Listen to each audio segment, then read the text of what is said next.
First and foremost, just want to thank Todd, Danny, James, Dan Jaffe, and everybody who helped me, make this decision easy. It was a nice run with the Yankees for 18 years, and my wife and I had to be blown away by this opportunity. And when my wife and I came up and we had dinner with Grace and Kara, it was just a family atmosphere that I felt very comfortable with, and that made our decision much, much easier. So just want to thank Coach Hall for this opportunity, and I look forward to get things going. What does it feel like to come full circle and wind up back in the ACC again? I love it. It's been a whirlwind, last couple weeks of, just trying to get acclimated into a different type of atmosphere. But, for me, leaving the Yankees, it was being there for 18 years, being able to wear the pinstripes, absolute honor.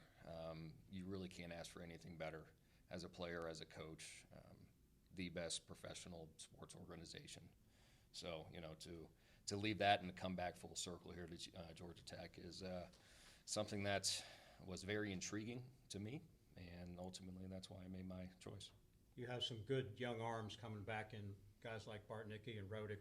Have you had a chance to take a look at what they did last year and get a little evaluation? Yeah, my whiteboard has all that stuff on there, just what Coach Hall was talking about. So, obviously I haven't seen these guys pitch live. I've been on our little database, being able to watch them pitch, just via video.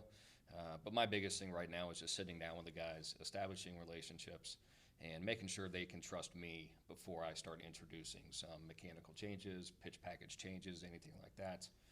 So my first priority is just personal relationship, make sure they trust me, and then we can move forward from there. But, the arms that are coming back, really excited about. I think there's some things in there that we can improve, but they've obviously done a tremendous job up until this point. When it comes to kind of building off of those relationships, what is kind of your philosophy and what you're looking to do, I guess, with this group? And I know, I don't have to tell you this, but such a big part of pitching is mental. Mm-hmm. And I think like a few of them were talking last year just how much they have grown mentally. What is kind of your philosophy as far as that goes too? My pitching philosophy is very simple.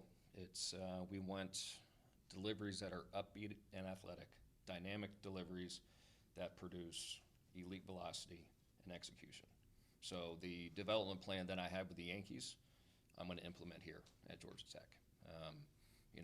We've done a very successful job during the tenure that I have with the Yankees. So I don't want to change anything too much. It's a tried and true plan. Not saying I know everything. I certainly still can learn a lot, and that's where I'm going to rely on these kids to help me. Two-way street. I want them to communicate with me every single day. But the mental side, the physical side, we're just going to join everything together. We got to make sure the strength department, medical side of things. So each pitcher is going to have an individual development plan that's going to help maximize what they can do on the mound. When you first got that text from Danny, what was your first reaction? Interesting, intriguing. It was. I've had opportunities for other positions in the past, college and Major League Baseball, but this was just something different. It was. We didn't know each other personally per se. I always knew of his reputation, and just like he did his background work on me, I did my background work on him, and I could not find one person say anything that was other than just a superb human being, superb coach. And for me personally, just this point in my life, 13-year-old son, been married for 18 years. For me, it's just having the right fit. So, and when we came up here, I just had to make sure my wife was okay with the transition, and she gave me the go-ahead, so I said, let's do it. Speaking of the Yankees, you see that in the major leagues now they rely more on the bullpen. Mm-hmm. Starters aren't going as long as they used to. What's your philosophy? My philosophy is we're going to put the best arms on the mound that give us the best chance to win. And in the big leagues, it's a little bit different now.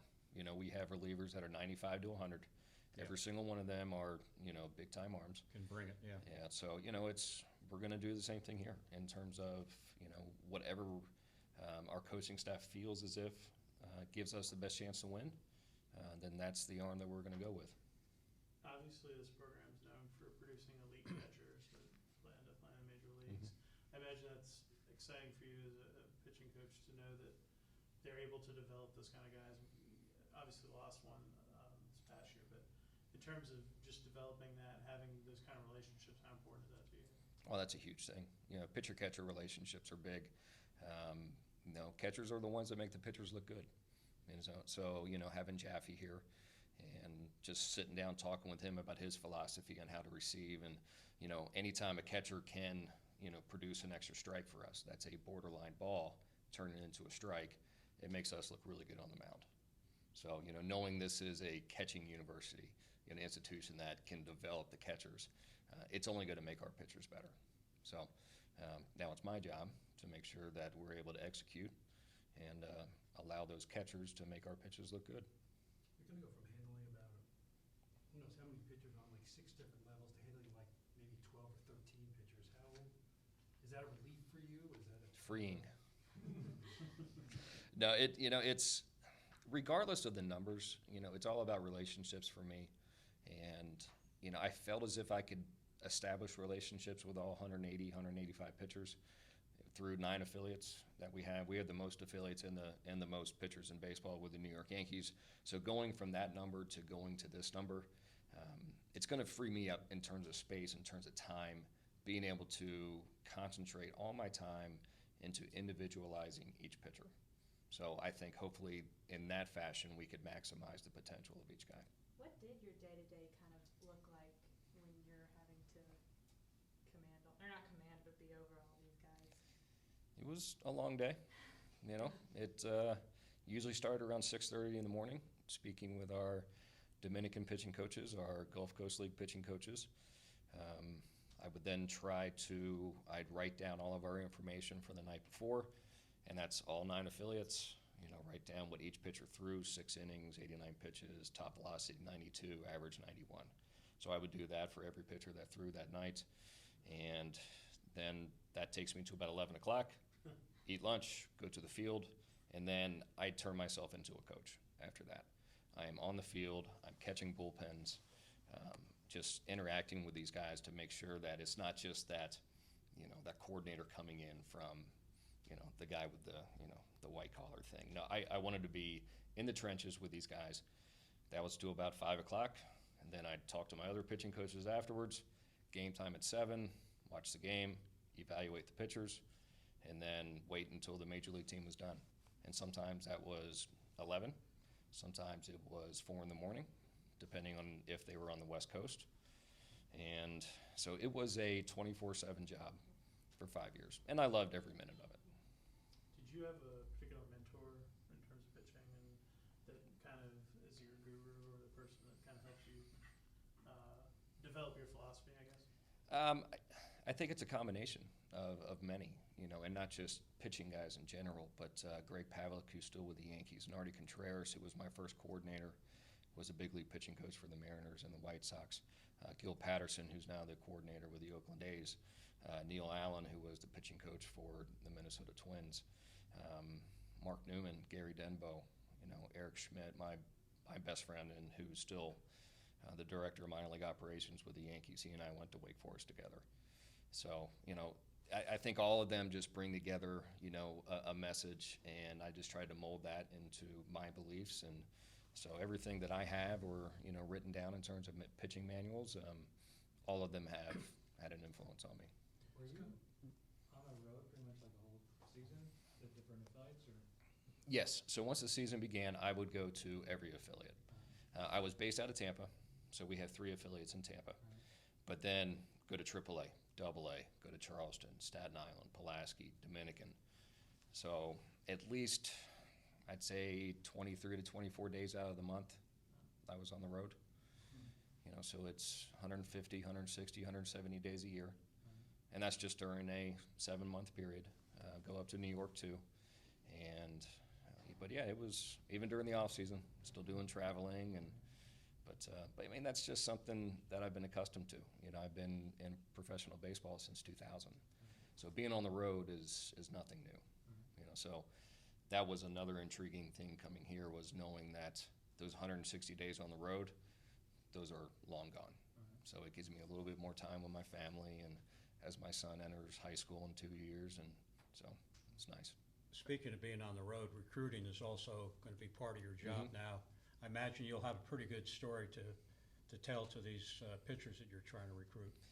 Yeah, I think, you know, and not saying anything bad about the other coaches, but, you know, I think my resume and will speak volumes in terms of what these guys will be receiving at Georgia Tech. And I will certainly rely heavily on, you know, just my past experiences, and, you know, hopefully that's the turning point for some of these pitchers is, you know, first and foremost, this is a great institution academically. So that was, again, appealing for me. But at the same time, you know, I want to bring in the best of the best. You know, I want elite arms, you know, for our baseball team. Couple more. Coming from Wake, obviously, you have an understanding of the academic rigors you just kind of mentioned. Was that something that was important to you as well, to be associated with a school that has the high academic standard and athletic standard? Oh, 100%. I mean, it's, you know, going through my experiences at Wake, I was not the best of students my first semester and a half. I learned very early that I needed to make sure that I took academics first, and I had no intentions of playing professional baseball coming out of college. So I wanted to choose a university that was going to give me a great education. So, and plus I know, talking with these pitchers here already, it's, you know, it's academics, you know, so they're driven in every single facet of their life. So it makes my job easier as a pitching coach to know that they're driven academically and they're also driven athletically. Coach, by chance, is your 13-year-old a pitcher? He's a basketball player. Yeah. Played baseball. He's actually a pretty good baseball player, but he thought it was too boring. So, so he moved on to into basketball. But, you know, after being around Derek Jeter and all these guys, like, he still doesn't understand, like, growing up around those guys. He's like, oh yeah, I know all those guys. No big deal. You know. But he's only 13. So yeah. Anything else? All right. Thanks, Coach. All right. Thanks, guys.